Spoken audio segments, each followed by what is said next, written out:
मुझे आश्चर्य है कि ऐसा क्यों है।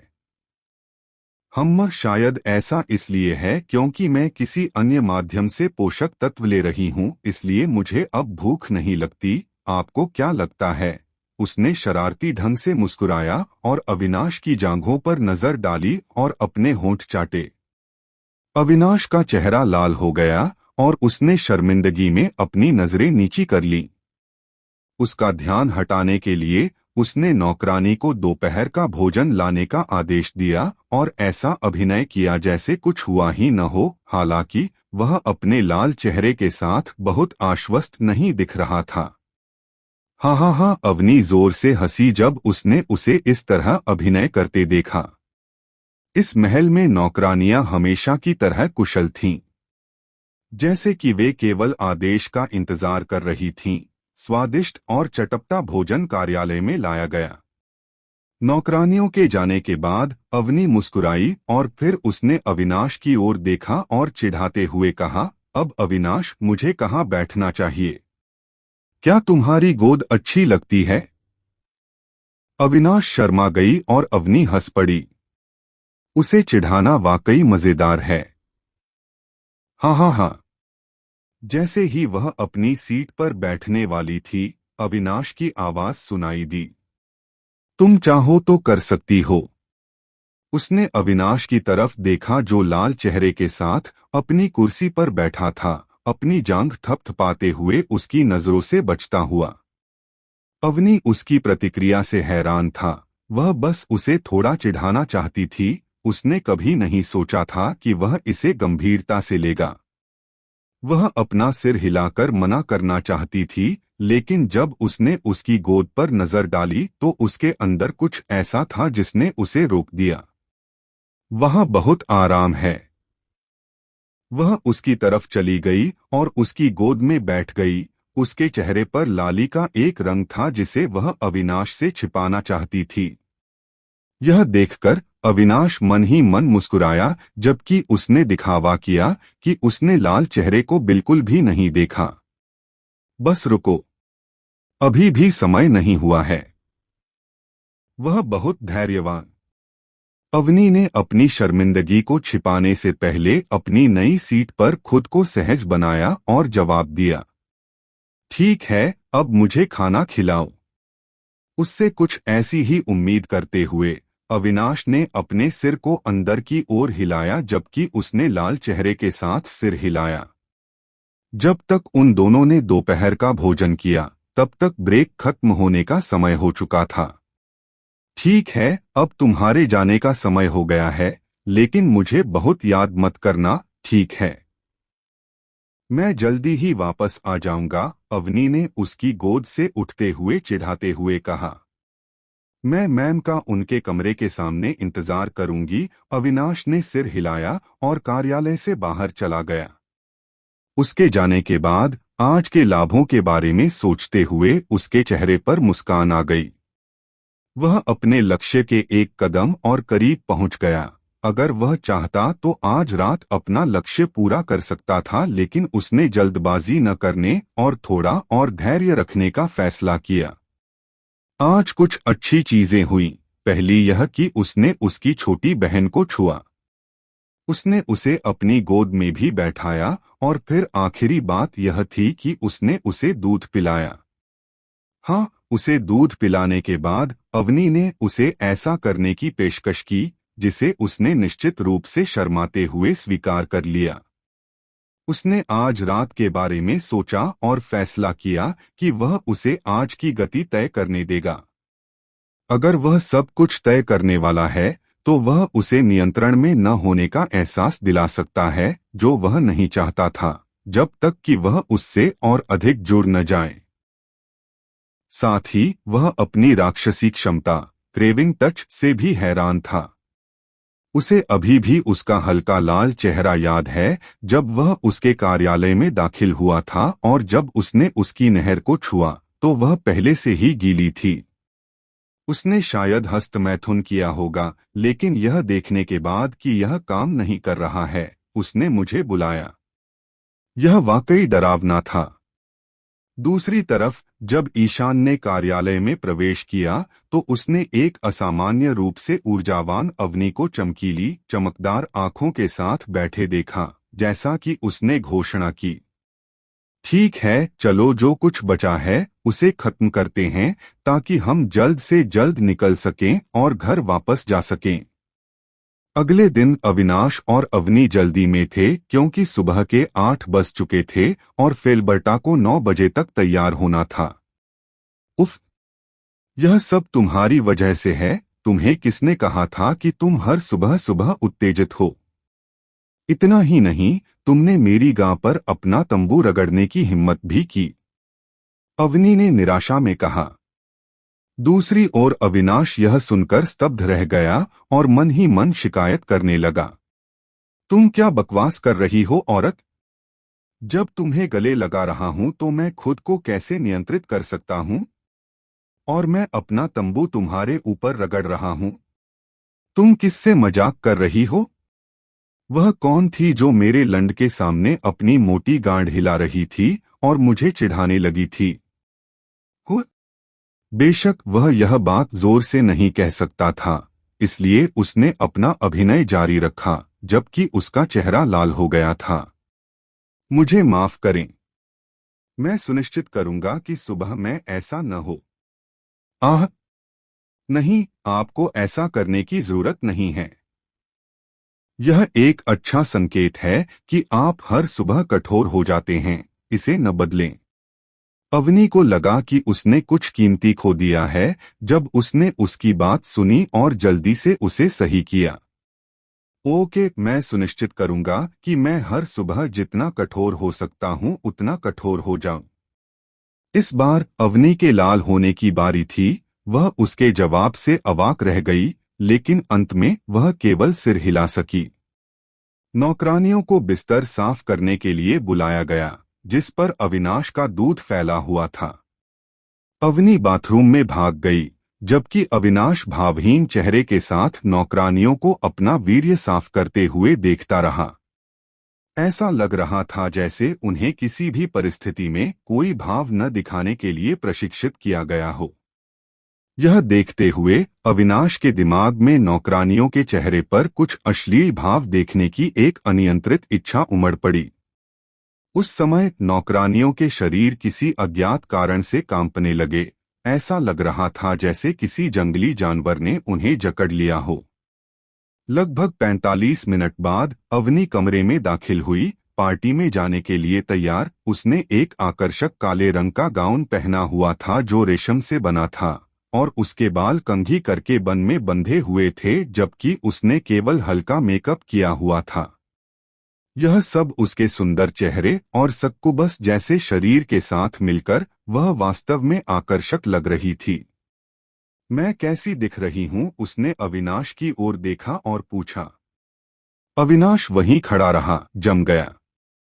उसने अपनी भौहें सिकोड़ी और अपना हाथ हिलाया। बोलो अविनाश।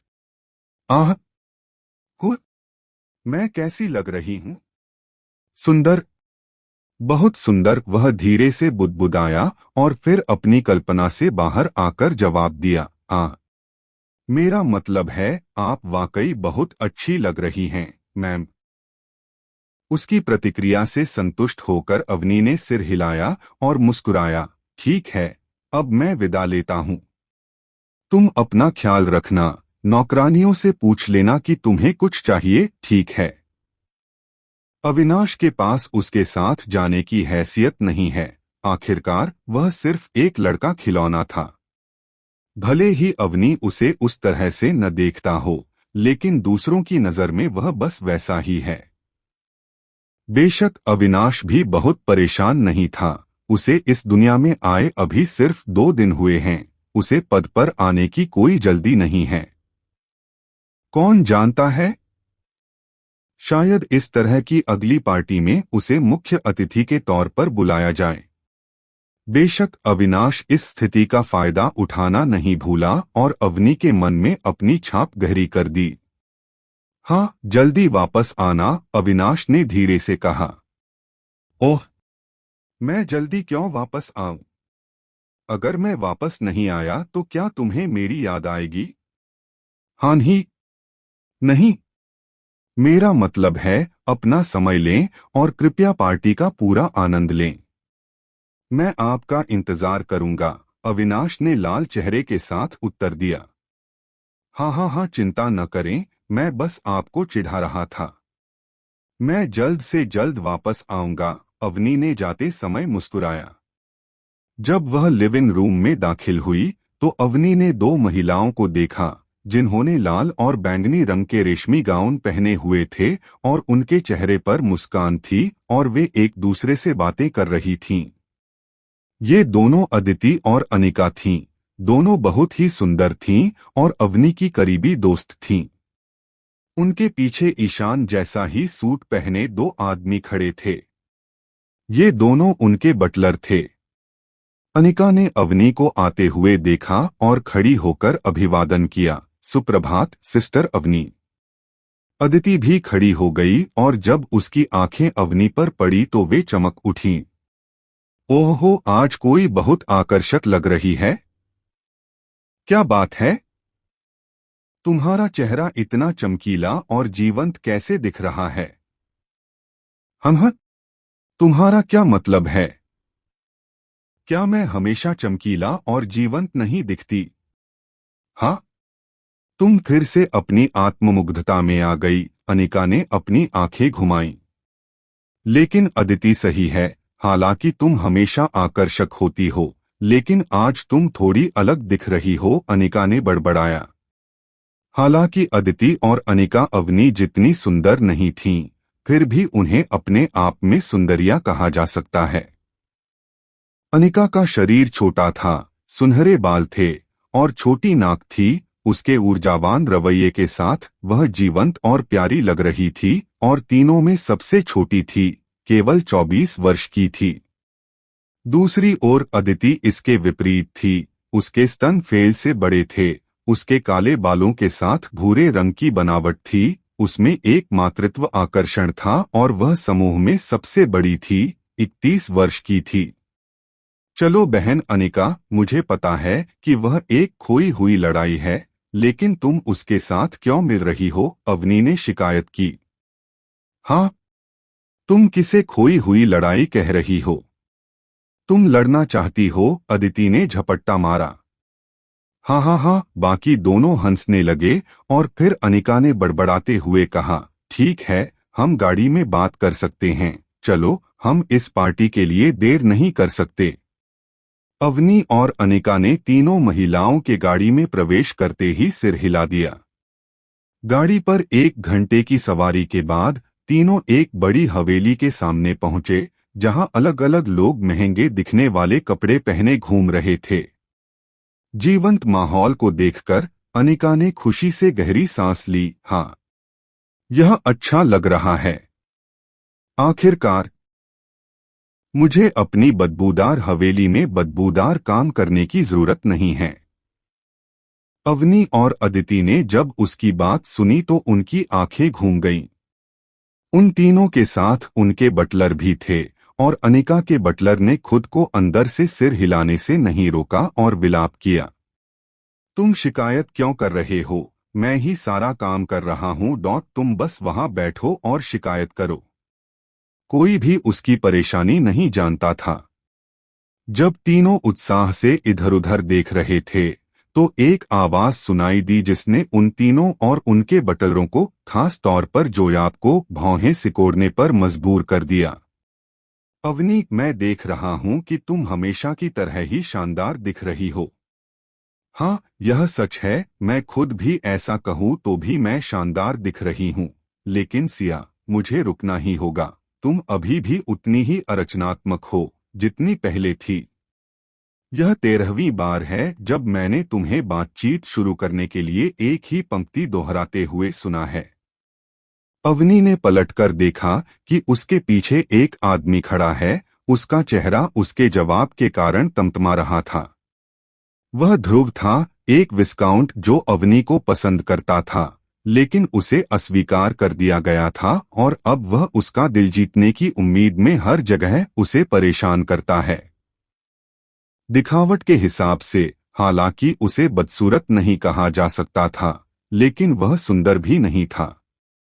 सुनहरे बाल, परिष्कृत पोशाक, नुकीली नाक और उसके गाल पर तिल ने उसे एक चालाक रूप दिया, जो वास्तव में उसके वास्तविक व्यक्तित्व से बहुत दूर नहीं था। बेशक चाहे वह कितना भी चालाक क्यों न हो, उसने कभी भी अवनी पर कोई चाल चलने की हिम्मत नहीं की। नहीं, ऐसा इसलिए नहीं था क्योंकि वह किसी नियम या ऐसी ही किसी चीज से डरता था, बल्कि इसलिए क्योंकि वह अवनी से ही डरता था।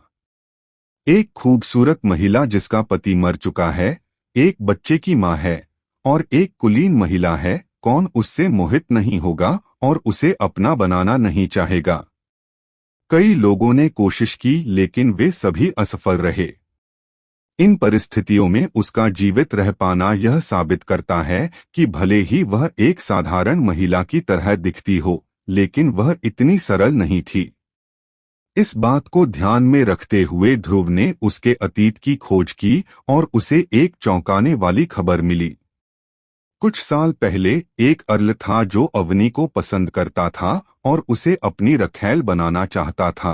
अस्वीकार किए जाने के बाद वह क्रोधित हो गया और उसने उसे नशीला पदार्थ देने और उसके साथ जबरदस्ती करने का फैसला किया। न केवल उसकी योजना विफल हुई, बल्कि अवनी ने मुआवजा भी मांगा। यह सोचकर कि इस भुगतान से समस्या हल हो जाएगी, अर्ल सहमत हो गया।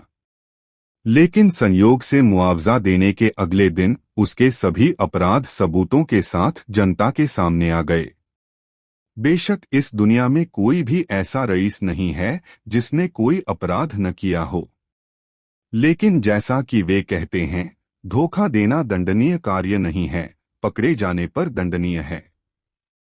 राजा को कार्रवाई करने के लिए मजबूर होना पड़ा और अर्ल को एक साधारण बैरन के पद पर पदावनत कर दिया गया।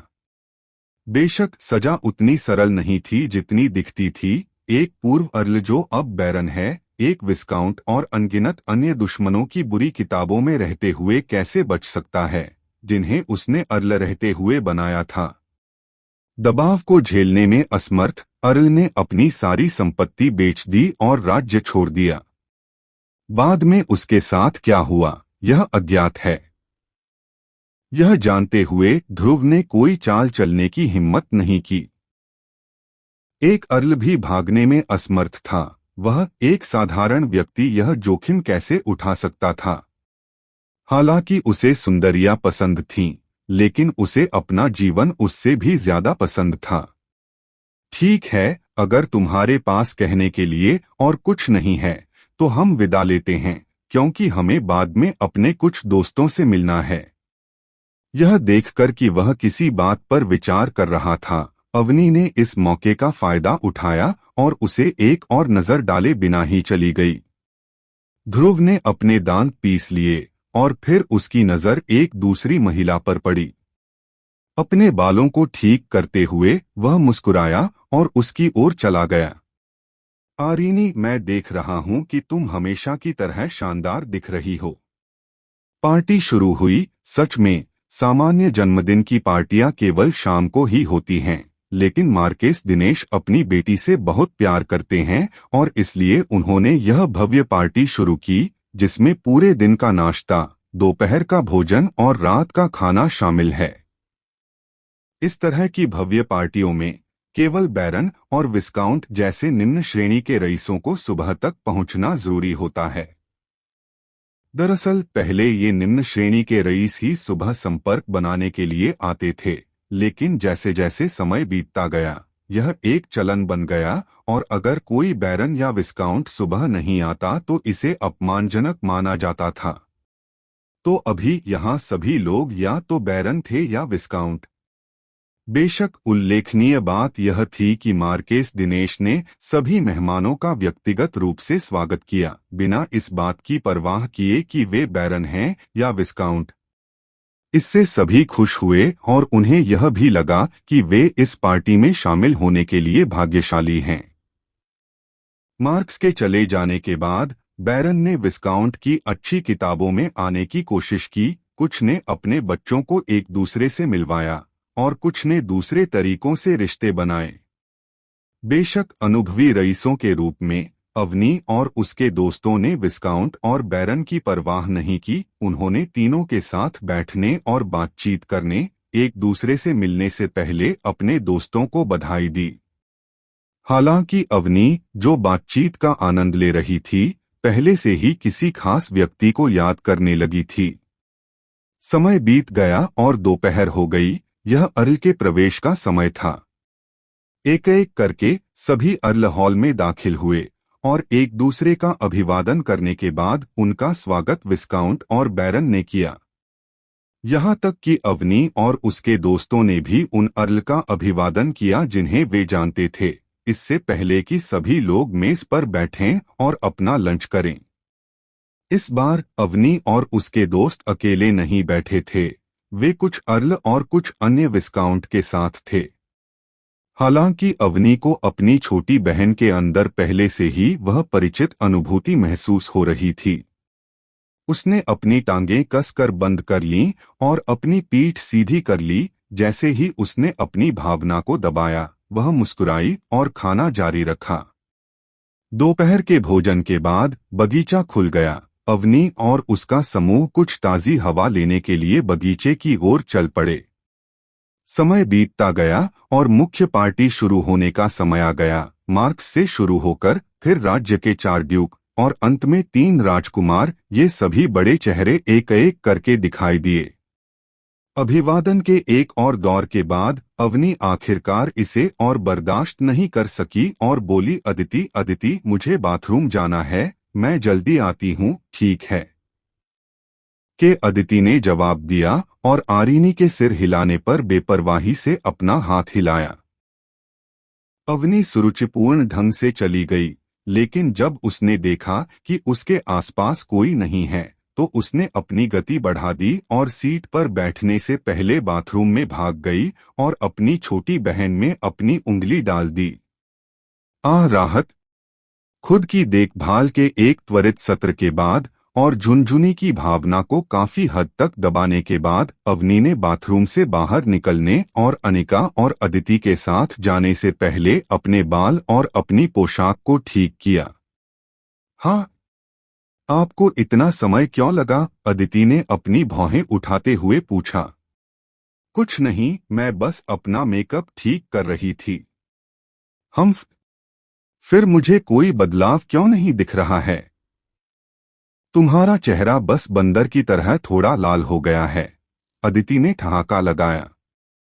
यो, ठीक है, लड़ना बंद करो, यहाँ ड्यूक और प्रिंस हैं। अपनी छवि के बारे में सोचो। अनिका, हमेशा की तरह परिपक्व, दोनों के खुद को शर्मिंदा करने से पहले ही आगे आ गई। साथ ही अवनी, तुम सही समय पर आए हो, मार्क्स की बेटी आने वाली है। ओह ठीक है। क्या तुमने मार्क्स की बेटी को पहले देखा है? मुझे एक बार मौका मिला था और मैं बता सकती हूँ कि वह अवनी से ज्यादा सुंदर है, फ्लोर ने कहा। मैंने उसे पहले भी देखा है, हालांकि वह वाकई खूबसूरत है। मैं निश्चित रूप से कह सकता हूँ कि वह हमारी अवनी के बराबर है। तुम क्यों कहोगे कि वह उससे ज्यादा सुंदर है? अनिका ने सवाल किया। टस्क, अवनी पहले से ही एक बूढ़ी औरत है, बस कुछ और सालों में उसका चेहरा झुर्रियों से भरा होगा। वह उस लड़की के बराबर कैसे हो सकती है जो अभी अपने चरम पर है? अदिति ने हंसी उड़ाई। यह सुनते ही अवनी के होंठ फड़कने लगे। यह देखते हुए अनिका ने जल्दी से विषय बदल दिया। ओह, मैंने यह भी सुना है कि मार्क्स की बेटी रॉयल अकादमी में सबसे मजबूत छात्रों में से एक है।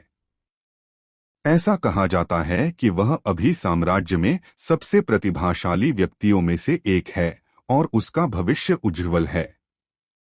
इतना ही नहीं, महारानी ने भी अपने बेटे प्रथम राजकुमार के लिए उनसे विवाह का प्रस्ताव रखा।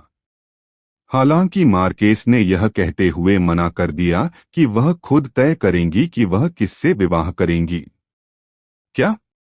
प्रथम राजकुमार? कोई उसे कैसे अस्वीकार कर सकता है? बस उसका चेहरा देखो, वह कितना सुंदर है। पैसा, शक्ति और चेहरा, उसके पास क्या नहीं है? वह एक आदर्श व्यक्ति है। अवनी ने अपनी आंखों में सितारों के साथ राजकुमार को देखा। हालांकि अवनी पहले उससे सहमत होती, लेकिन अब जब वह राजकुमार के चेहरे को देखती है तो उसके दिमाग में एक और चेहरा दिखाई देता है जो उससे कहीं ज्यादा आकर्षक है, और वह मुस्कुराहट के साथ अपना सिर हिलाती है। फिर उसने अदिति को देखा और अपनी भौहें सिकोड़ लीं। कुछ मिनट बाद पार्टी की स्टार दामिनी दिखाई दी, और हालांकि अनिच्छुक अवनी ने स्वीकार किया कि वह वास्तव में एक सुंदरी थी। उसके बाल उसके पिता की तरह सुनहरे थे, गोरी नाजुक त्वचा, सुंदर नीली आइरिस, गहरे नीले रंग के डिजाइन के साथ आसमानी नीले रंग का गाउन पहने हुए वह खुद को लालित्य के साथ प्रस्तुत करती थी, और उसके चेरी जैसे होठों पर मुस्कान थी। एक सुंदरी जो प्रतिभाशाली है और उसके आगे एक उज्ज्वल भविष्य है। अवनी ने अवचेतन रूप से खुद की तुलना उसके साथ की, और वह अपना सिर हिलाए बिना नहीं रह सकी। अदिति सही कहती है, हालांकि वह सुंदर थी, लेकिन कुछ और सालों में उसके चेहरे पर झुर्रियां दिखाई देने लगेंगी। अगर वह छोटी उम्र से ही साधना करती तो इससे बचा जा सकता था, लेकिन उसने कई अन्य निचले स्तर के रईसों की तरह सोचा कि अधिक संपर्क बनाना साधना से कहीं ज्यादा महत्वपूर्ण है, और इसे अनदेखा कर दिया। जब तक वह परिपक्व हुई और उसे इसका महत्व समझ में आया, तब तक बहुत देर हो चुकी थी। यह उसके जीवन का सबसे बड़ा पछतावा भी था, और यही कारण भी था कि उसने अपने बेटे को रॉयल अकादमी में शामिल होने के लिए मजबूर किया, भले ही उसके मन में भी वही विचार थे जो उसके पिछले बेटे के थे। आह! अवनी ने गहरी सांस ली और फिर अपने सिर को हिलाकर इन बेकार के विचारों से छुटकारा पा लिया। मुस्कुराते हुए उसके दिमाग में एक चेहरा आया। मुझे यकीन है कि वह अभी मुझे याद कर रहा है। मुझे आश्चर्य है कि क्या वह अपने घुटनों पर चेहरा रखकर एक कोने में बैठकर रो रहा है। फुफुफु। वह घर वापस जाने के लिए उत्सुक थी।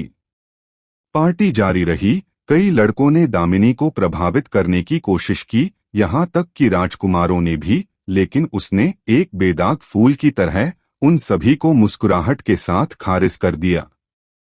दूसरी तरफ तीनों राजकुमारों के बीच राजनीतिक युद्ध शुरू हो चुका था। अभी 3 राजकुमारों में से प्रत्येक के पास एक ड्यूक है, जहां तक चौथे ड्यूक की बात है, जिसे इस खेल का निर्णायक और निर्णायक कारक होना चाहिए था, उसने तटस्थ रहने का फैसला किया, क्योंकि वह जिसका समर्थन करता है वह दूसरी राजकुमारी है जो किसी कारण से इस लड़ाई में भाग लेने की इच्छा नहीं रखती है। बेशक, हालांकि एक महिला का रानी बनना दुर्लभ है, ऐसा नहीं है कि ऐसा पहले नहीं हुआ था। इतना ही नहीं, यह भी देखा गया कि जब भी कोई महिला सिंहासन पर बैठती है तो राज्य को अभूतपूर्व गौरव मिलता है।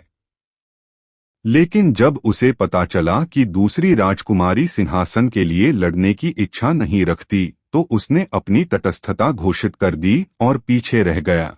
इससे दूसरे राजकुमारों का ध्यान दूसरे रईसों, मार्कीज और अर्ल्स पर केंद्रित हो गया, इसलिए उन्होंने इन रईसों का समर्थन हासिल करना शुरू कर दिया, जबकि विस्काउंट और बैरन आसानी से किसी भी राजकुमार का समर्थन करने की कोशिश करते थे ताकि वे रैंकिंग में ऊपर उठ सकें।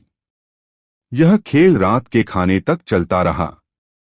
दूसरी ओर अवनी पहले से ही अधीर और असहज हो रही थी, क्योंकि उसकी छोटी बहन के अंदर दबी हुई झुनझुनी पहले से ही काम करना शुरू कर चुकी थी।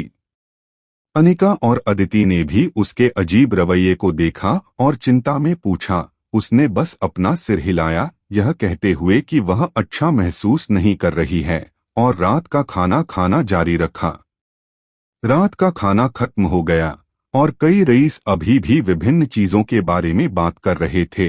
ज्यादातर इस बात पर चर्चा कर रहे थे कि किस राजकुमार का समर्थन करना है। इस बार अवनी ने और इंतजार नहीं किया, और जैसे ही डिनर खत्म हुआ वह अपनी हवेली में वापस चली गई। उसकी चलती हुई आकृति को देखकर अदिति बुदबुदाने से खुद को नहीं रोक पाई। ऐसा लगता है कि वह वास्तव में बीमार है। जैसे ही अवनी अपनी हवेली में पहुंची, वह अपनी गाड़ी से कूदकर अपने कमरे की ओर भागी। हालांकि नौकरों को उसकी हरकतों से आश्चर्य हुआ, लेकिन उन्होंने कुछ पूछने की हिम्मत नहीं की और उसकी दो नौकरानियां चुपचाप उसके पीछे पीछे चलने लगीं और आसानी से उसके साथ चलती रहीं। अपने कमरे के सामने एक जानी पहचानी शख्सियत को बैठा देखकर अवनी मुस्कुराई और उत्साह से चिल्लाई, अविनाश! माँ! अविनाश ऐसा दिखाना चाहता था कि वह अवनी को फिर से देखकर उत्साहित है, लेकिन उसे उम्मीद नहीं थी कि वह बिना कुछ सोचे समझे उसके पास दौड़कर जाएगी और उसे गले लगा लेगी। फिर उसने उसके पैरों में असामान्य अकड़न देखी और समझ गया कि क्या हुआ है। फिर से अपनी हास्यास्पद रूप से प्रबल क्षमता से आश्चर्यचकित होकर उसने नौकरानियों की ओर देखा और आदेश दिया, मैं यहाँ से अवनी की देखभाल करूंगा, आप आज के लिए माफी मांग सकती हैं। नौकरानियों ने सिर्फ 2 दिनों में उसके लहजे में आए बदलाव को देखा, लेकिन अवनी को इस तरह से व्यवहार करते देखकर उन्होंने अपना सिर हिलाया और जाने से पहले झुक गईं। दूसरी ओर अविनाश ने मुस्कुराते हुए अवनी के मोटे नितंबों को पकड़ा और उसे उसके कमरे में ले गया। हालांकि उसके कार्यों से अवनी आश्चर्यचकित थी, उसने कोई शिकायत नहीं की और उसे वह करने दिया जो वह करना चाहता था। अविनाश ने फिर उसे धीरे से बिस्तर पर लिटाया और फिर उसने नरम स्वर में कहा, मैम, आप थक गई होंगी, मुझे आपके शरीर की मालिश करने दें और आपको आराम करने में मदद करें। इस बार उसके शब्दों में कोई हकलाहट नहीं थी, उसके स्वर में केवल एक सौम्य लेकिन सम्मोहक स्वर था। अवनी ने अपनी आंखें बंद करने से पहले सिर हिलाया, तो क्या मैं तुम्हारा गाउन उतारने में तुम्हारी मदद करूं? उसके शब्दों से आश्चर्यचकित होकर अवनी ने अपनी आंखें खोलीं और अविनाश की ओर देखा। अविनाश ने समझाने से पहले शर्माते हुए कहा, तुम जानती हो कि सीधे त्वचा के संपर्क के बिना मालिश करना कितना मुश्किल है। चूंकि मैं चाहता हूं कि तुम सबसे अच्छा महसूस करो, मैं तुमसे अपना गाउन उतारने का अनुरोध करता हूं। उसके स्पष्टीकरण को तर्कसंगत पाते हुए उसने सिर हिलाया और उसे अपना गाउन उतारने की अनुमति दी। अविनाश के चेहरे पर एक हल्की सी मुस्कान दिखाई दी, इससे पहले कि वह जल्दी से उसका गाउन उतारता और बिस्तर पर लेटी हुई अवनी को देखता, जो सिर्फ एक सेक्सी काले रंग की ब्रा और पैंटी पहने हुए थी। उसकी पीठ उसकी ओर थी। उसने उसके बाल भी खोले क्योंकि उसे बन की बजाय खुले बाल पसंद थे। सब कुछ तैयार होने के बाद उसने अपने हाथों को आपस में रगड़ा, इससे पहले कि वह उसके कंधों से शुरू करे, और धीरे धीरे नीचे की ओर बढ़ना शुरू कर दिया। उसके पीछे के कंधों से उसकी पीठ पर, फिर उसकी पीठ के निचले हिस्से पर, इससे पहले कि वह अतिरिक्त देखभाल और कोमलता से उसकी मोटी गांड को मसलना शुरू करे। अनहद आनंद के झटके अवनी के शरीर पर हमला कर रहे थे। वह चाहती थी कि वह क्या कर रहा था, इस पर सवाल उठा रही थी, लेकिन जब उसके हाथों ने उसके नितंब को दबाया तो झुनझुनी की भावना जो उसके गले लगने के बाद दबी हुई थी, उभर आई, और इस बार यह पहले से कहीं अधिक मजबूत थी। जब उसने उसके नितंब को छुआ तो उसे कितना अच्छा लगा। इसके साथ ही वह अपने सभी सवाल पूरी तरह भूल गई और हार मान ली। हालांकि इससे पहले कि वह इस भावना का पूरी तरह से आनंद ले पाती, अविनाश का हाथ उसकी मोटी जांघों और फिर उसके पैरों और पैरों तक चला गया। निराश महसूस करते हुए वह उससे कहना चाहती थी कि वह उसके नितंबों और जांघों की मालिश करना जारी रखे, लेकिन फिर उसने महसूस किया कि उसके हाथ उसके पैरों पर वापस आ रहे हैं। पैटर्न को देखते हुए वह चुप रही और मालिश का आनंद लिया। अविनाश ने उसे इस तरह से अभिनय करते हुए देखकर मुस्कुराया। बेशक इस बार वह सिर्फ उसके शरीर की मालिश करने के लिए यहाँ नहीं था, वह मिशन को पूरा करने और अवनी को अपना बनाने के लिए यहाँ था। यह सोचकर कि अब अगले चरण पर जाने का समय आ गया है, उसने आगे बढ़ने से पहले उसके नितंबों की मालिश की। जैसे ही उसके हाथ उसकी पीठ की ओर बढ़े, अवनी ने अपना सिर अंदर की ओर हिलाया, इससे पहले कि उसकी आंखें चौड़ी हो जाएं। जब उसने महसूस किया कि कुछ उसकी छोटी बहन को छू रहा है, उसने जल्दी से अपना सिर घुमाया और अपनी छोटी बहन के ठीक सामने एक बड़ा सा तंबू देखा। फिर उसने अविनाश की ओर देखा जो अभी भी उसकी पीठ की मालिश कर रहा था। फिर वह उसके कंधों की मालिश करने के लिए आगे झुका और उसका तंबू उसकी नहर को रगड़ने लगा। अनहर उसने एक हल्की कराह निकाली, हालांकि अविनाश इसे सुन नहीं पाया। उसकी छोटी बहन कांपने लगी। इस बार झुनझुनी की अनुभूति पहले की तुलना में अतुलनीय रूप से तेज थी। गल्प। उसके दिमाग में एक छवि उभरी और वह उस संभावना के बारे में सोचते हुए घुटन महसूस करने लगी। हाँ अविनाश, उसने पुकारा। हाँ मैं चाहता हूं कि तुम वहां मेरी मालिश करो। अविनाश फिर खड़ा हो गया और उसने उसके नितंब को छुआ और पूछा, यहाँ नहीं, वहां। अविनाश का चेहरा लाल हो गया। इससे पहले कि वह अपनी छोटी बहन को छूता और पूछता, यहाँ। हाँ ठीक है। अविनाश ने सिर हिलाया। फिर उसने उसकी नलिका के चारों ओर मालिश शुरू की, जिससे उसकी संवेदनशीलता बढ़ गई।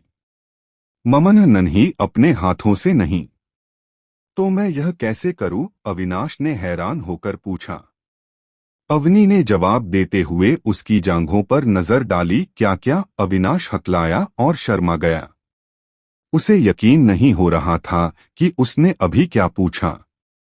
बस करो, अवनी ने आदेश दिया। उसका लहजा सख्त था, हालांकि अगर वह हकलाती नहीं तो बेहतर होता।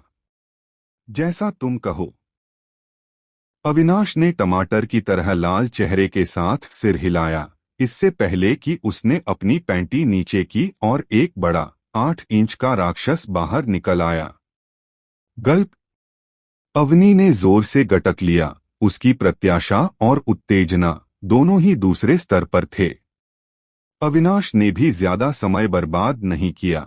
उसने कुशलता से उसकी पैंट उतार दी और उसका रॉड सीधे उसकी नहर में घुस गया।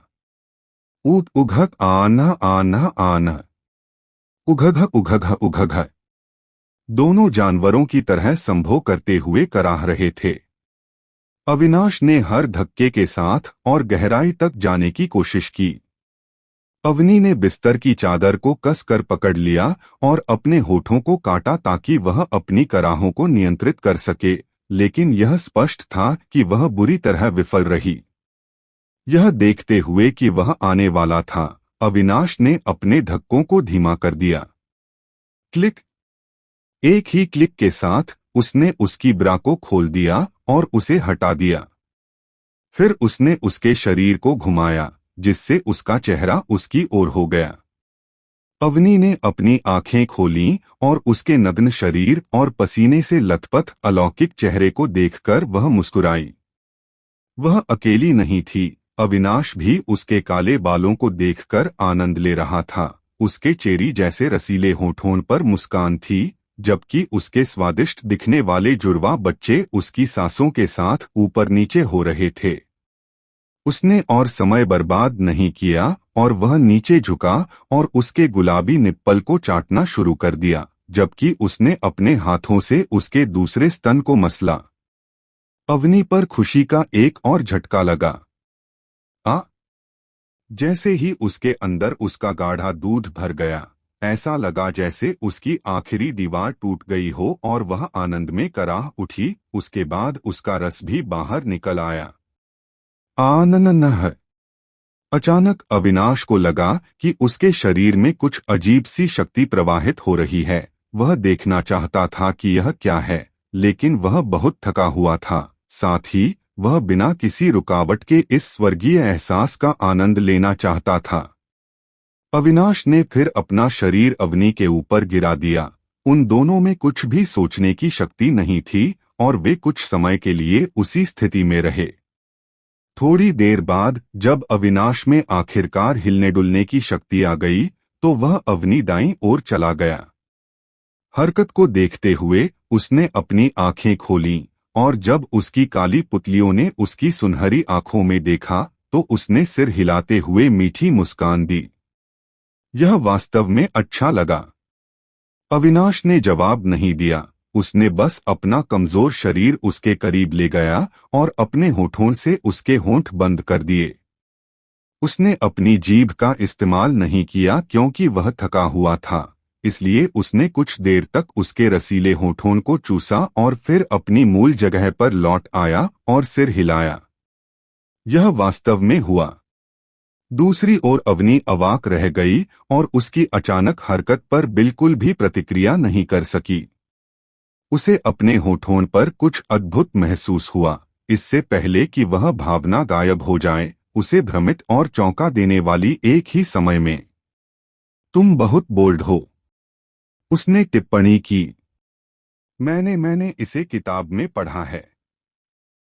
नक्स शर्मा गया क्योंकि उसने आंख मिलाने से बचने की कोशिश की। अवनी मुस्कुराया और उसने अपना सिर उठाया और उसके होठों को चूमा। मैं वास्तव में वह किताब देखना चाहूंगा जो तुम पढ़ रही हो। इस वाक्य ने अविनाश को बेकाबू होकर पसीना आने पर मजबूर कर दिया। क्या उसने कोई किताब पढ़ी? बेशक उसने नहीं पढ़ी। अरे, उसे पढ़ना भी नहीं आता था। बेशक एक पेशेवर अभिनेता के रूप में उसने बिना घबराए अपना अभिनय जारी रखा और लाल चेहरे के साथ सिर हिलाया। कुछ और मिनट बाद उसने आखिरकार अपने छोटे भाई को उसकी छोटी बहन से बाहर निकाला और फिर उसके शरीर को थोड़ा हिलाकर उसे पीछे से गले लगा लिया। वह अपने लिंग को दूसरी सबसे आरामदायक स्थिति में रखना भी नहीं भूला, जो कि अवनी की मोटी जांघों के बीच था और उसकी नहर को थोड़ा छू रहा था। अवनी का शरीर थोड़ा कांप रहा था, लेकिन वह कुछ भी कहने या करने के लिए बहुत थकी हुई थी, इसलिए उसने सीधे अपनी आंखें बंद कर लीं और चेहरे पर मुस्कान के साथ अविनाश द्वारा उसके स्तन को धीरे से मसलने का आनंद लिया। उसे इस तरह देखकर अविनाश अंदर ही अंदर हंस पड़ा, लेकिन जैसे ही वह अपनी आंखें बंद करने वाला था, उसने अपने मन में एक आवाज सुनी। डिंग! मिशन पूरा हुआ। मिशन अवनी को। विवरण: अच्छा, अवनी को। पुरस्कार: विवेक की आंख। चेतावनी: यदि मिशन विफल हो जाता है तो क्षमता क्रेविंग टच अक्षम हो जाएगी। समय सीमा 30 दिन। स्थिति पूर्ण। क्या आप पुरस्कार प्राप्त करना चाहेंगे? Yes no. उत्साहित होकर अविनाश ने जल्दी से हाँ दबा दिया। डिंग! विवेक की आंख को मेजबान के शरीर में मिलाना।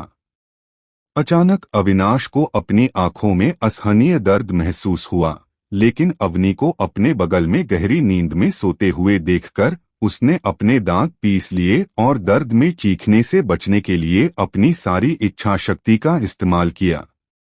उसके माथे की नसें उभर आईं जबकि उसका पूरा शरीर कांप उठा। ओ गगह!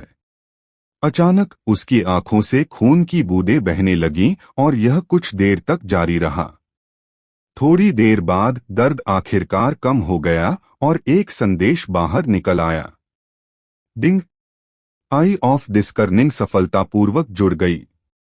अविनाश ने खून पोंछने और अपनी आंखें खोलने से पहले जोर से सांस ली।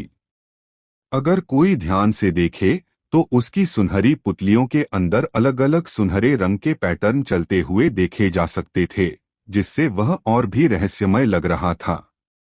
फिर उसकी नजर अवनी पर पड़ी और अचानक एक स्क्रीन बाहर निकल आई। नाम: अवनी शर्मा। उम्र: 28। माना: cultivation mortar. Body: cultivation mortar. व्यवसाय: स्काईफॉल किंगडम का विस्काउंट। जाति: मानव। प्रतिभा: कम। AVL 3। HP 100/100। STR 7। AGL 8। VIT 10। STM 8। INT 7। Definite 7। मैं इस क्षमता से दूसरों की स्थिति देख सकता हूं। अरे यह सुविधाजनक है। नक्स ने अंदर ही अंदर खुशी मनाई, इससे पहले कि उसे वह अजीब एहसास याद आए जो उसे तब महसूस हुआ जब वह आया और अपनी स्थिति की जांच की। स्थिति।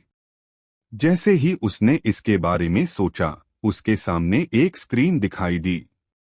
नाम अविनाश सिंह। आयु 18। माना cultivation mortar. Body cultivation mortar. जाति मानव। प्रतिभा कम। AVL 2। HP 120/120। Strength 8। AGL 16। VIT 12। Stamina 13। INT 10। Definite 7। Black point 3। क्षमता क्रेविंग टच विवेक की आंख। हरम सदस्य अवनी शर्मा। उसने स्तर ऊपर उठाया। उसने गणना की और निष्कर्ष निकाला कि प्रत्येक स्तर ऊपर जाने के साथ उसे बुद्धिमत्ता स्टेट के अलावा हर विशेषता के लिए 2 स्टेट पॉइंट मिलते हैं, जिसके लिए उसे केवल 1 पॉइंट और 3 खाली पॉइंट मिलते हैं। इसका मतलब है उसे प्रत्येक अपग्रेड के साथ कुल 14 पॉइंट मिलते हैं। यह बहुत ज्यादा शक्तिशाली है। उसने सोचा कि उसे इंटेलिजेंस स्टेट के लिए 2 अंक क्यों नहीं मिले, लेकिन वह कोई स्पष्टीकरण नहीं दे पाया, इसलिए उसने कंधे उचका दिए। रुको, अगर मैं कसरत करूं तो क्या मेरे आंकड़े बढ़ जाएंगे? रुको, जब मैं इस दुनिया में आया तो मैंने इस बारे में क्यों नहीं सोचा? आह, मैं अवनीको के तरीके खोजने में बहुत व्यस्त था। क्या इसे ही पोस्ट नट क्लैरिटी कहते हैं? ठीक है, चलो इस बकवास के बारे में मत सोचो। चलो सो जाओ, मैं सुबह जल्दी उठूंगा और अपने सिद्धांत का परीक्षण करूंगा। यह सोचते हुए उसने अवनी को गले लगा लिया और सपनों की दुनिया में प्रवेश कर गया। अगले दिन अवनी अपने चेहरे पर एक संतुष्ट मुस्कान के साथ जागी। उसने अपनी आंखें चौड़ी करने से पहले पलटी क्योंकि वह अविनाश को नहीं ढूंढ पाई थी। जब उसने नौकरानियों को पुकारा, मास्टर, 2 महिलाएं झुकते हुए कमरे में तेजी से दौड़ी। अविनाश कहाँ है? दोनों नौकरानियों ने एक दूसरे की ओर देखा। फिर स्काइला नामक नौकरानी ने उत्तर दिया, मास्टर, अविनाश बगीचे में है। वह नहीं जानती थी कि अविनाश को कैसे संबोधित किया जाए। रात को विस्काउंट और उसने उसे मास्टर कहकर पुकारा था। वह बगीचे में क्या कर रहा है? अवनी ने पूछा। छोड़ो, मैं खुद जाकर देखती हूँ। इससे पहले कि वे उत्तर दे पाते, अवनी जल्दी से खड़ी हो गई और जैसे ही वह जाने वाली थी, स्काइला चिल्लाई, मास्टर, कम से कम कुछ कपड़े तो पहन लो। अवनी ने थोड़ा शर्माने से पहले नीचे देखा, अपना गला साफ किया। उसने जल्दी से एक सामान्य गाउन पहना और 2 नौकरानियों के साथ बगीचे की ओर चल दी। जैसे ही वह बगीचे में चली गई, अवनी ने एक सुंदर आदमी को देखा जो पसीने से लथपथ होकर जमीन पर पुशअप कर रहा था। हालांकि फेल ने उसकी भुजाओं को कांपते हुए देखा, लेकिन वह जारी रहा और कुछ और के बाद उसका शरीर आखिरकार गिर गया। अवनी उसकी ओर दौड़ना चाहती थी, लेकिन जब उसने उसके चेहरे पर अचानक एक संतुष्ट मुस्कान देखी तो वह रुक गई और उसे थोड़ा और देखने का फैसला किया। नाम अविनाश सिंह। आयु 18। माना cultivation mortar. Body cultivation mortar. जाति मानव। प्रतिभा कम। AVL 2। HP 120/120। STR 8। AGL 16। VIT 12। STM 13। INT 10। Definite 8। STR 8। AGL 16। VIT 12। STM 13। INT 10। Definite 8। Black point 3। क्षमता, क्रेविंग टच, विवेक की आंख। हरम सदस्य अवनी शर्मा। अविनाश, जो अब जमीन पर लेटा हुआ था, अपनी स्थिति देखकर मुस्कुराया। उसका प्रयोग सफल साबित हुआ। हालांकि उसे बहुत अधिक आंकड़े नहीं मिले, फिर भी उसकी रक्षा में 1 अंक का सुधार हुआ और उसे लगा कि अगर वह कुछ और दिन तक जारी रहा तो उसकी ताकत भी बढ़ जाएगी। उसे अपनी चपलता और सहनशक्ति में कुछ अंक जोड़ने के अपने फैसले पर पछतावा हो रहा था, लेकिन उसने इसके बारे में बहुत ज्यादा नहीं सोचा। वह अपनी जान से नहीं खेल सकता। उसे यकीन था कि वह भविष्य में कई अंक हासिल कर सकता है। हालांकि यह उसका एकमात्र लाभ नहीं था। उसने थोड़ा प्रयोग किया और पाया कि उसके क्रेविंग टच के विपरीत विवेक की आंख एक सक्रिय कौशल था, जो जब भी वह इसके बारे में सोचता था, सक्रिय हो जाता था। यह एक अच्छी बात थी। यह अजीब होगा अगर वह एक बड़े समूह के सामने हो और वह केवल सिस्टम स्क्रीन देख सके। वह खड़ा होते ही हंस पड़ा और जैसे ही वह मुड़ा, उसने देखा कि अवनी उसके चेहरे पर मुस्कान के साथ उसे देख रही थी। उसने अपनी विवेक की आंख को सक्रिय करने से पहले मुस्कुराया और उसकी आंखें आश्चर्य से चौड़ी हो गईं। नाम नव्या। आयु 25। माना cultivation advance. Body cultivation mortar. जाति मानव। प्रतिभा मध्यम। AVL 24। HP 280/280। MP 390/390। STR 29। AGL 34। VIT 28। STM 32। INT 39। Definite 27। नाम लूना। आयु 26। माना cultivation advance. Body cultivation mortar. जाति मानव। प्रतिभा मध्यम। AVL 23। HP 270/270। MP 370/370। STR 33। AGL 28। VIT 27। STM 29। INT 37। Definite 34। वे मुझे अपनी उंगलियों से कुचल सकते हैं। उसने अंदर ही अंदर घुटन महसूस की और कसम खाई कि वह उनके साथ सम्मान से पेश आएगा। अब जब वह इस बारे में सोचता है तो उसे एहसास होता है कि अवनी जैसे महिला को असुरक्षित नहीं छोड़ा जा सकता। अगर ऐसा नहीं होता तो यादृच्छिक साधक भी किसी कुलीन के पूरे घर को नष्ट कर सकते हैं और अराजकता फैल जाएगी। उसने MP स्टेट को भी देखा, जिसे उसने खुद नहीं देखा था, या अवनी की स्थिति, यह सोचकर कि यह उसके थोड़ा ऊपर उठने के बाद दिखाई दे सकती है, उसने इसे अनदेखा कर दिया। अचानक व्यायाम करने की क्या जरूरत है? जब अविनाश अपने विचारों में खोया हुआ था तो अवनी ने एक मनोरंजक मुस्कान के साथ सवाल किया। मैंने सोचा कि मुझे अब थोड़ा व्यायाम करना शुरू कर देना चाहिए, क्योंकि वह बीच में ही शर्मा गया और रुक गया। अब क्या? कुछ नहीं, अविनाश ने जवाब दिया और उसने अवनी के क्रॉच क्षेत्र की ओर कुछ नजरें चुराईं। अवनी समझ गई कि वह क्या सोच रहा था और जैसे ही वह कुछ कहने वाली थी, अविनाश ने बोलना जारी रखा। वैसे आज आप वाकई बहुत खूबसूरत लग रही हैं, लेडी अवनी। उसने उसे संबोधित करने का तरीका भी बदल दिया। वह हमेशा इस कमजोर स्थिति में नहीं रह सकता, है ना? अविनाश ने अपनी दूसरी योजना शुरू करने का फैसला किया था। बेशक वह अभी भी हर चीज के साथ धैर्य रखेगा, क्योंकि वह जानता था कि उसे जल्दबाजी नहीं करनी चाहिए। अचानक मिली तारीफ से हैरान अवनी को समझ नहीं आया कि कैसे प्रतिक्रिया दें और पलटकर कहा, हाँ, तुम्हारा क्या मतलब है? मैंने अभी तक नहाया भी नहीं। तो क्या हुआ? बस अपने चेहरे को देखो, दूसरी महिलाओं को इतनी सुंदरता नहीं मिल सकती, भले ही वे दिन में 100 बार नहाए। अविनाश चुप हो गया और इससे पहले कि वह प्रतिक्रिया दे पाती, वह उसके पास चला गया और बोलना जारी रखा।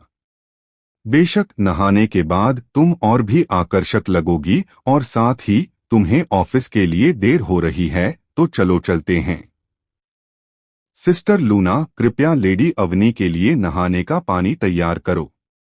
यह कहते हुए उसने अवनी का हाथ थाम लिया और वे उसके कमरे की ओर चल पड़े। दूसरी ओर लूना उलझन में थी, उसे मेरा नाम कैसे पता चला? तुम बदल गई हो। जब वह अविनाश के साथ चल रही थी तो अवनी ने बड़बड़ाया। हाँ, मैंने कहा था कि तुम बदल गई हो। तुम हमेशा से ज्यादा बोल्ड हो गई हो। अच्छा, मैं एक लड़के से एक आदमी में बदल गया हूँ, अविनाश ने शर्माते हुए जवाब दिया। एक आदमी? अवनी ने संभावना के बारे में सोचने से पहले बड़बड़ाया। रुको, क्या यही वजह है कि तुम आज सुबह कसरत कर रही थी?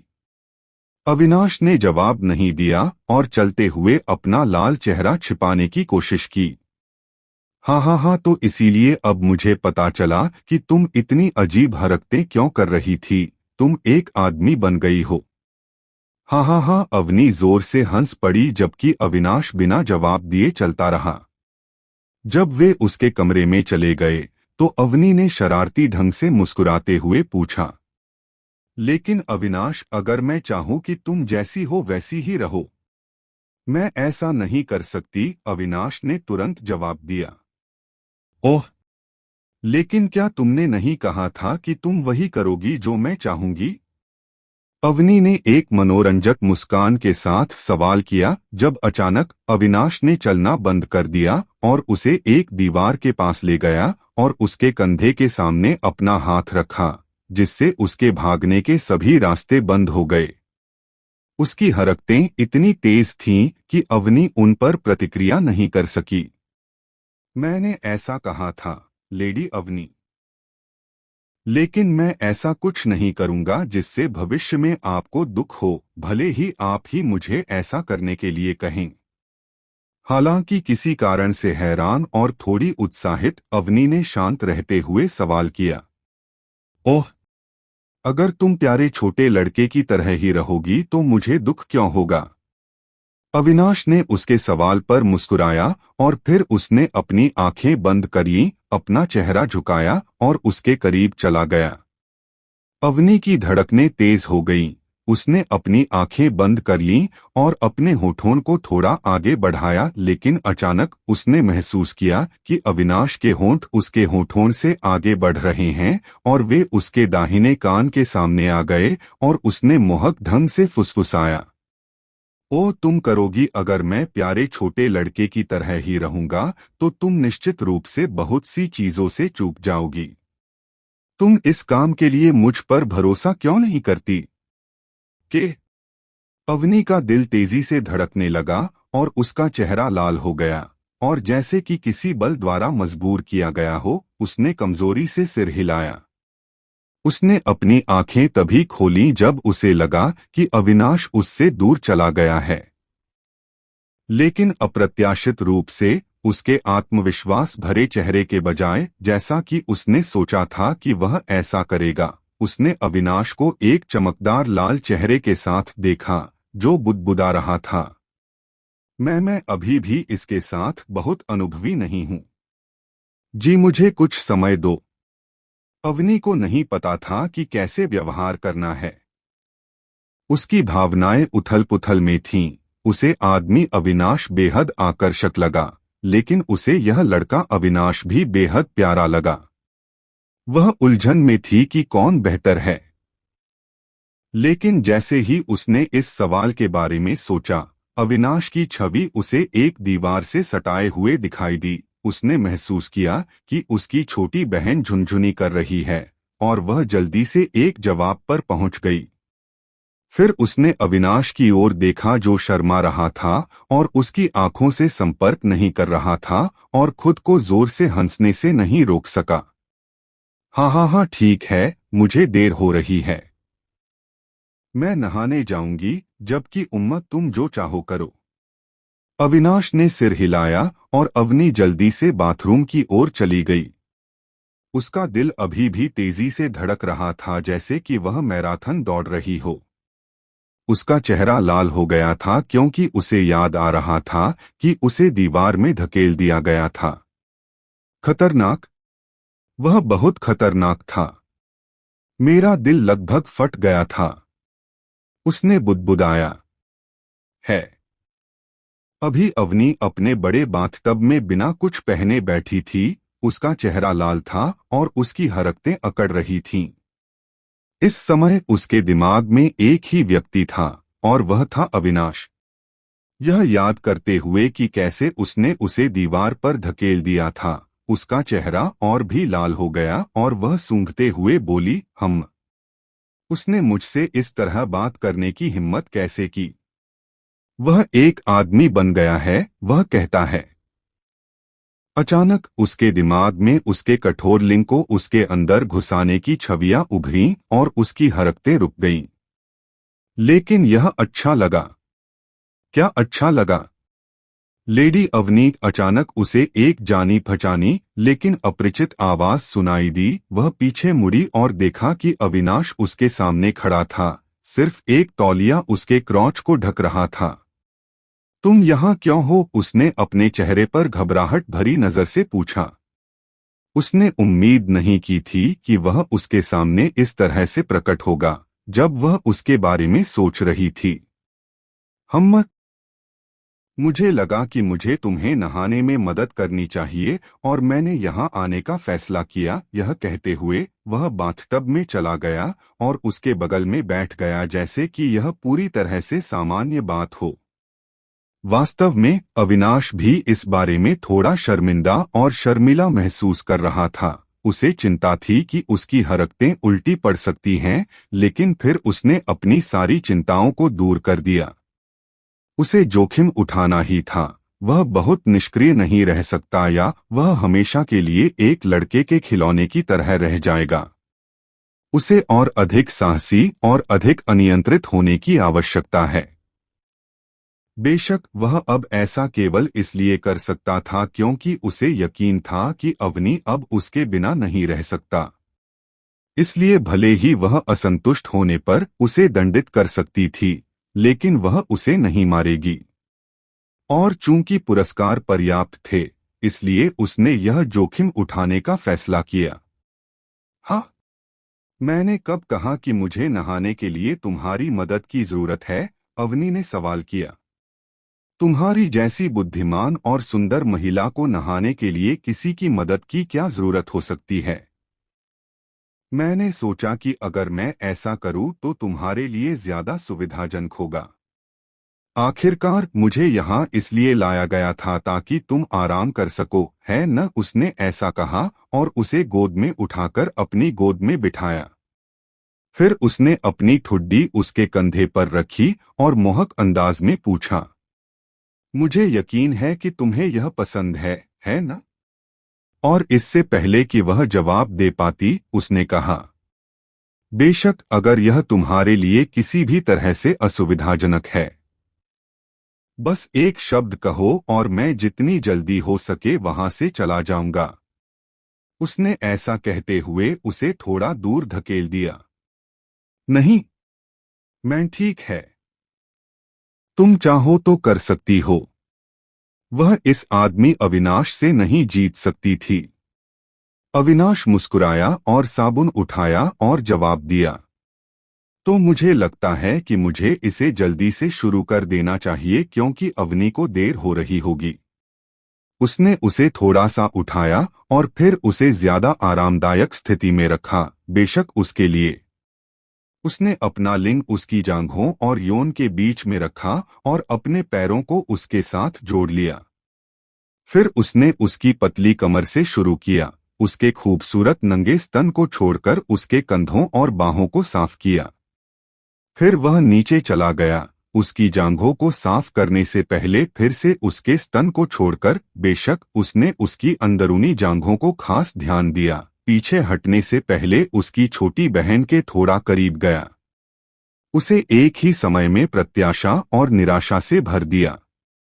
मम्मा, अवनी के मुंह से एक हल्की कराह निकली, यह तय करते हुए कि उसने उसकी छोटी बहन को काफी छेड़ दिया है। वह उसकी कमर पर वापस आ गया, लेकिन इस बार उसने कंधों पर जाने से पहले उसके निचले स्तन को बिना छुए चारों ओर चक्कर लगाया और उसके ऊपरी स्तन के साथ भी यही दोहराया। दूसरी ओर अवनी ने अपने हाथों को हिलाने पर अलग अलग संवेदनाएं महसूस कीं। उसकी छोटी बहन निराशा में कांप उठी, जबकि उसके स्तन में कुछ अजीब सी खुजली महसूस हुई और उसके नरम हल्के गुलाबी निप्प सख्त हो गए। जब अविनाश ने उसकी प्रतिक्रिया देखी तो उसके चेहरे पर जो मुस्कान आई, उससे वह किसी षड्यंत्रकारी राक्षस से कम खतरनाक नहीं लग रहा था, जो अपनी योजनाओं के साथ युवतियों को फंसाता है। साथ ही उसकी छड़ी भी सख्त हो गई, क्योंकि उसने उसे थोड़ा हिलाना शुरू कर दिया, उसकी मोटी जांघों से आनंद का अनुभव किया और साथ ही साथ उसकी छोटी बहन को और अधिक छेड़ा। अवनी की सांसें तेज हो गईं, क्योंकि उसका शरीर निराशा में कांपने लगा। आखिरकार उसने प्रलोभन में आकर अनुरोध किया, सीभा भी साफ करो। कहा, लेडी अवनी, ममेरे अस्तन, जैसा तुम कहो। ऐसा कहते हुए उसने अचानक उसके मुलायम स्तन को पकड़ लिया और उन्हें बेरहमी से साफ करना शुरू कर दिया। अनह अवनी खुशी और आश्चर्य में चिल्लाया, जिससे उसने अपनी मांसल जांघों को कस लिया, जिससे अविनाश को अचानक खुशी महसूस होने लगी। उघ! अचानक उत्तेजना ने उसे अपना दूध छोड़ने पर मजबूर कर दिया, क्योंकि उसने अवनी की जांघों और उसकी छोटी बहन को उसके वीर से दाग दिया। उफ, लगता है मुझे उस क्षेत्र को फिर से साफ करना होगा। ऐसा कहते हुए उसके हाथ उसकी जांघों की ओर बढ़े और उसने उन्हें फिर से धोया, इससे पहले कि उसकी उंगलियां उसकी नहर की ओर बढ़ी, जो उसके वीर्य के ऊपर गिरने के बाद पहले से ही अनियंत्रित रूप से हिल रही थी। उसकी उंगली थोड़ी देर के लिए उसके प्रवेश द्वार के चारों ओर घूमती रही, इससे पहले कि उसने उसकी खड़ी भगशेफ को चुटकी में दबाया, जिससे वह परमानंद में कराह उठी। मुझे लगता है कि यह किसी तरह अंदर चला गया, तो मैं इसे अच्छी तरह से साफ कर लूं। पुष्टि की प्रतीक्षा किए बिना उसकी मध्यमा उंगली सीधे उसकी योनि में घुस गई। उसके बाद उसकी तर्जनी, उसकी दो उंगलियों ने उसके गीले और मुलायम अंदरूनी हिस्सों को रगड़ा, उसकी सारी कमजोरियां ढूंढ लीं। आना आना आना, फेल्बर्टा खुशी से कराहती रही। जब वह उसकी चूत से खेल रहा था, अचानक अविनाश के दिमाग में एक अजीब विचार आया। जब उसने अपने होंठ उसके बाएं कान के करीब लाए और फू, उसने उसके कान में धीरे से कुछ हवा फूंकी। अवनी का शरीर अजीब तरह से हिल गया, इससे पहले कि उसकी नलिका कस जाए, और आना, वह झड़ गई। उसका रस बिना रुके बहता रहा, जिससे उसकी जांघें फिर से दागदार हो गईं। हाँ, ऐसा लगता है कि मुझे इसे फिर से साफ करना होगा। अपने जीवन के सबसे लंबे स्नान सत्र के बाद अवनी संतुष्ट लेकिन सख्त भाव के साथ बाथरूम से बाहर निकली। हमें देर हो गई है और यह सब तुम्हारी वजह से है। तुम्हें अपने बचाव में क्या कहना है? मैंने जो असुविधा की है उसके लिए मैं बहुत माफी चाहती हूँ। हालांकि मैं कहूंगी, यह वाकई अच्छा लगा, है न? अवनी के होंठ फड़क उठे जब उसने उसकी बात सुनी। वह उसे डांटना चाहती थी, लेकिन जब उसने इसके बारे में सोचा, यह वाकई अच्छा लगा। आह, वह मुझे गुमराह कर रहा है। उसने निराशा में अपनी मुट्ठी भींच ली, लेकिन जब उसे कुछ मिनट पहले महसूस हुई खुशी याद आई, तो उसने उसे जाने देने का फैसला किया। हाँ, मैं उसके सामने वाकई कमजोर हूँ। ठीक है, शिकायत करने का कोई मतलब नहीं है, क्योंकि हम पहले ही देर हो चुकी है। चलो जल्दी से चलते हैं ताकि हम कुछ समय बचा सकें, उसने अपनी गति तेज करते हुए कहा। रुको, मैं तुम्हारे साथ जा रही हूँ, अविनाश ने पूछा। हाँ, मैंने अब से तुम्हें अपना बटलर बनाने का फैसला किया है, लेकिन मुझे नहीं पता कि बटलर क्या करते हैं। तुम्हें इसकी चिंता करने की जरूरत नहीं है। ईशान इसका ख्याल रखेगा। तुम्हें बस मेरे पीछे चलना है। तुम यहाँ नहीं रह सकते, है ना? लेडी अवनी, तुम्हें इस चक्करदार रास्ते से जाने की जरूरत नहीं है। बस मुझे बताओ कि तुम मुझसे दूर रहना बर्दाश्त नहीं कर सकती और मैं तुम्हारा पीछा करूंगी, चाहे तुम नरक में भी चली जाओ। अवनी के होंठ फड़कने लगे। वह उस पर पलटवार करना चाहती थी, लेकिन अंदर ही अंदर वह जानती थी कि उसने जो कहा वह सच था।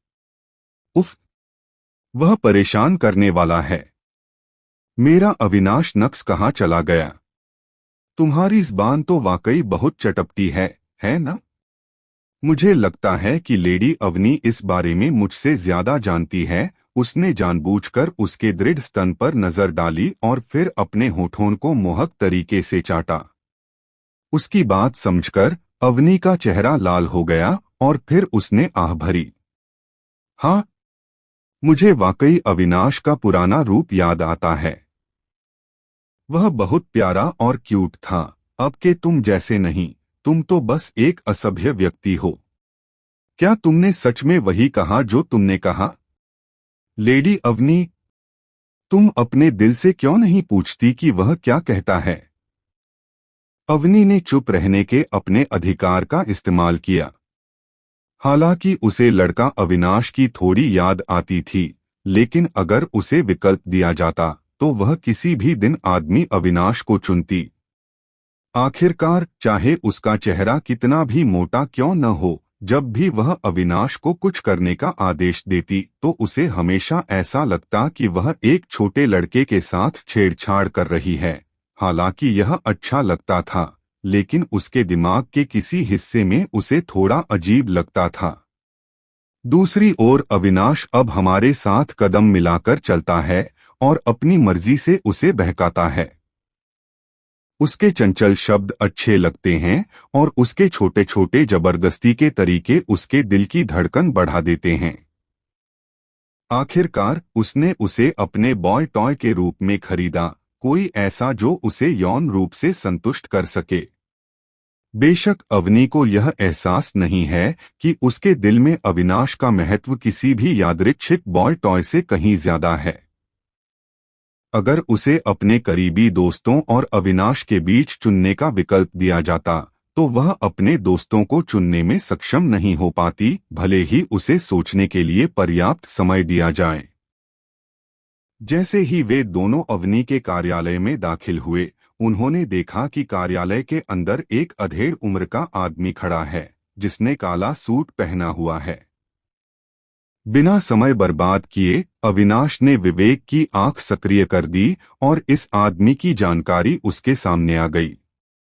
नाम ईशान, आयु 59, माना cultivation master dot, body cultivation नश्वर, व्यवसाय विस्काउंट अवनी का बटलर, जाति मानव, प्रतिभा निम्न, AVL 31, HP 350/350, MP 550/550, STR 36, AGL 41, VIT 35, STM 39, INT 55, definite 35। Ishan, मैं तुम्हें उससे मिलवाता हूँ, वह अविनाश है, अब से वह मेरा नया बटलर होगा। यह सुनकर ईशान ने भौहें सिकोड़ते हुए पूछा, मास्टर अवनी, क्या वह भी नहीं है? हाँ, वह है, लेकिन अब से वह मेरा बटलर है। ईशान ने जब उसे बीच में रोका तो उसके रक्षात्मक लहजे को देखा बीच वाक्य में। इस बच्चे ने उस पर किस तरह का जादू किया है? वह यह संदेह करने से खुद को नहीं रोक पाया कि क्या अविनाश कोई दुष्ट साधक था जिसने किसी तरह मास्टर अवनी को सम्मोहित कर लिया था। अगर वह अपने शरीर से निकलने वाली ऊर्जा का एक अंश भी महसूस नहीं कर पाता तो वह उस पर पहले ही हमला कर चुका होता। लेकिन अवनी, क्या वह जानता है कि उसे आपके बटलर के रूप में क्या करना है? उसने सवाल किया। आपको इसकी चिंता करने की जरूरत नहीं है। तो फिर उसकी साधना के बारे में क्या? अगर वह इतना कमजोर है तो वह आपकी रक्षा कैसे करेगा? आप जानते हैं कि बटलर भी एक अंगरक्षक होता है जो अपने मालिक की जान की बाजी लगाकर रक्षा करता है। ओह हाँ, मुझे याद दिलाने के लिए धन्यवाद। मैंने उसे हमारे घर की सबसे अच्छी साधना तकनीक प्रदान करने का फैसला किया है। वह अभी भी छोटा है और मुझे विश्वास है कि वह दूसरों की बराबरी कर सकता है। लेकिन ईशान आगे बहस करना चाहता था, लेकिन उसे कोई तर्क नहीं मिल पाया। यह देखते हुए कि वह अजीब व्यवहार कर रहा था, अवनी ने इस बारे में सोचा और जल्दी से उसकी दुविधा को समझ लिया और मुस्कुराया। बटलर ईशान, जब से मैं बच्चा था तब से तुमने मेरा ख्याल रखा है। तुम्हें चिंता करने की जरूरत नहीं है। मैं तुम्हारे या तुम्हारे परिवार के साथ बुरा व्यवहार नहीं करूंगा। मुझे पता है कि तुम अपने बेटे को रिटायर होने के बाद मेरा बटलर बनने के लिए प्रशिक्षित कर रहे हो। अविनाश के आने के बाद यह नहीं बदलेगा। मैं तुम्हें या तुम्हारे बेटे को नौकरी से नहीं निकालूंगा। ईशान ने अवनी की ओर देखा। इससे पहले कि वह उसकी नजरों से बचने की कोशिश करे, शर्मिंदा था कि उसे आसानी से पहचान लिया गया। साथ ही जब उसने उसकी बात सुनी तो उसके शरीर पर राहत की भावना छा गई और उसने आह भरी। हाँ, हालांकि मैंने अविनाश को अपना बटलर नियुक्त किया है, वह वास्तव में मेरा बटलर नहीं है। वह एक सहायक से ज्यादा है। नहीं रुको, तुम भी मेरे सहायक की तरह हो। भूल जाओ, बस याद रखो कि तुम दोनों के काम अलग अलग हैं। अवनी के शब्दों ने न केवल ईशान को भ्रमित किया बल्कि वह भी समझ नहीं पाई कि वह क्या कह रही थी। उसके पीछे अविनाश ने उसकी बातें सुनकर मन ही मन सिसकी ली। ढकने का क्या मतलब है? बस उसे बता दो कि हम दोनों तुम्हारे सहायक हैं। फर्क सिर्फ इतना है कि जब वह कागजों पर काम करता है तो मैं तुम्हारे शरीर पर काम करता हूं। अविनाश को ईशान से मिलवाने के बाद अवनी ने अपना काम जारी रखा। हालांकि जल्द ही उसने देखा कि उसकी गति और दक्षता में थोड़ा सुधार हुआ है। यह थोड़ा ही था, लेकिन अवनी की नजरों से छिपा नहीं जा सका। साथ ही अब जब अविनाश उसके ठीक पीछे खड़ा था तो लंबे समय तक काम करने के बाद भी उसे वह झुनझुनी महसूस नहीं हुई जिससे वह इतनी परेशान थी। बेशक इसका मतलब यह नहीं है कि वे ब्रेक के समय मौजमस्ती नहीं करेंगे। अवनी ने लंच ब्रेक का इंतजार करते हुए मुस्कुराया। दूसरी ओर उसे इतनी कुशलता और शान से काम करते देखकर अविनाश पूरी तरह प्रभावित हुआ। वह इस बात से हैरान था कि उसने किसानों की समस्या को कैसे हल किया। उसका तेज निर्णय लेने का कौशल बहुत मुश्किल से मिलता था। वह एक आदर्श सशक्त महिला की तरह लग रही थी। और जब उसने सोचा कि कैसे उसने इस सशक्त महिला को अपनी गोद में बैठाया है तो वह बुरी तरह मुस्कुराया और लंच ब्रेक का इंतजार करने लगा। ठीक है, इतना काफी है। अब आप अपना लंच ब्रेक ले सकती हैं। आपके पास 2 घंटे हैं। जैसा आप कहें, मास्टर अवनी। ईशान जल्दी से चला गया और यह देखकर कि अविनाश अभी भी अंदर था, उसे आखिरकार समझ में आ गया कि वह किस तरह का सहायक था। अविनाश को नहीं पता था कि ईशान क्या सोच रहा था। अगर उसे पता भी होता तो उसे परवाह नहीं होती। वह अवनी की ओर बढ़ते हुए बस मुस्कुराया। उसके कंधों पर हाथ रखते हुए वह मुस्कुराया। लेडी अवनी, इतने लंबे समय तक काम करने के बाद आप थक गई होंगी। यह जानते हुए कि उसे अपनी जरूरत के बारे में पूछने की जरूरत नहीं होगी, अवनी अंदर ही अंदर मुस्कुराई, यह देखने के लिए कि वह इस स्थिति को अपने फायदे में कैसे बदलेगा और कुछ अश्लील करेगा। मम्मा, बेशक वह उसकी स्क्रिप्ट में मदद करना नहीं भूली और सिर हिलाया। तुम्हारा पूरा शरीर अकड़ गया होगा, है ना? मम्मा, मेरा पूरा शरीर बहुत अकड़ गया है। मैं समझती हूँ मैं आपकी मालिश कर सकती हूँ, लेकिन मुझे लगता है कि इससे आप थोड़े ज्यादा आराम महसूस करेंगे, जिससे बाद के घंटों में आपके काम पर असर पड़ेगा। हम्मर, यह सच है। तो फिर मैं आपकी कुछ स्ट्रेचिंग करूं? स्ट्रेचिंग? हाँ, तो लेडी अवनी, चूंकि हमारे पास समय कम है, तो चलिए इसे जल्द से जल्द शुरू करते हैं। हालांकि वह समझ नहीं पाई कि वह क्या चाहता है, फिर भी उसने सिर हिलाया और खड़ी हो गई और उसे जो करना था करने दिया। ठीक है, पहले चलो छुटकारा पा लेते हैं, मेरा मतलब है चलो तुम्हारा गाउन उतार देते हैं। फिर उसके जवाब का इंतजार किए बिना अविनाश ने जल्दी से और कुशलता से उसका गाउन उतार दिया। आज उसने बैंगनी रंग की ब्रा और पैंट पहनी हुई थी। उसकी शुद्ध गोरी त्वचा और इन गहरे बैंगनी अंडरगारमेंट के बीच का अंतर उसे वास्तव में आकर्षक बना रहा था। अरे, उसका शरीर बहुत ही आकर्षक है। चाहे उसने उसे कितनी भी बार देखा हो, वह हमेशा उससे मंत्रमुग्ध हो जाता था। उसका परफेक्ट ओवरग्लास फिगर, जिसकी वह केवल पिछली कल्पनाओं में ही कल्पना कर सकता था, यहाँ तक कि उन फिल्मी सितारों या मॉडलों के पास भी उसके जैसा शरीर नहीं था। ठीक है, अब बैठ जाओ, अपने घुटनों को सीधा करो और अपने पैरों को जितना हो सके उतना चौड़ा खोलो। अवनी ने वही किया जो उसने कहा था। उसने अपने पैरों को जितना हो सके उतना चौड़ा फैलाया और हालांकि यह एक सीधी रेखा नहीं थी, फिर भी यह उसके बहुत करीब थी। अविनाश उसके शरीर की लचीलापन से प्रभावित था। उसने उसकी आंतरिक जांघों को रगड़ने का मौका भी नहीं छोड़ा, उसे खिंचाव में मदद की और भी। अब नीचे झुको और अपने हाथ से अपने पैर की उंगलियों को छूने की कोशिश करो, अविनाश ने फुसफुसाते हुए कहा, क्योंकि उसने उसकी पीठ को सहारा दिया। वह नीचे झुकी, अपनी जांघों पर खिंचाव महसूस किया, लेकिन वह वास्तव में उस पर ध्यान केंद्रित नहीं कर सकी, क्योंकि वह राक्षस अभी भी उसकी छोटी बहन को बार बार छेड़ते हुए उसकी आंतरिक जांघों को दबा रहा था। ठीक है, अब दूसरे पैर की उंगली के साथ भी ऐसा ही करो। उसकी कुंठाओं को पूरी तरह से अनदेखा करते हुए अविनाश ने उसके शरीर का फायदा उठाना जारी रखा, क्योंकि वह उसे स्ट्रेच करने में मदद कर रहा था। ठीक है, अब अगले स्ट्रेच पर चलते हैं।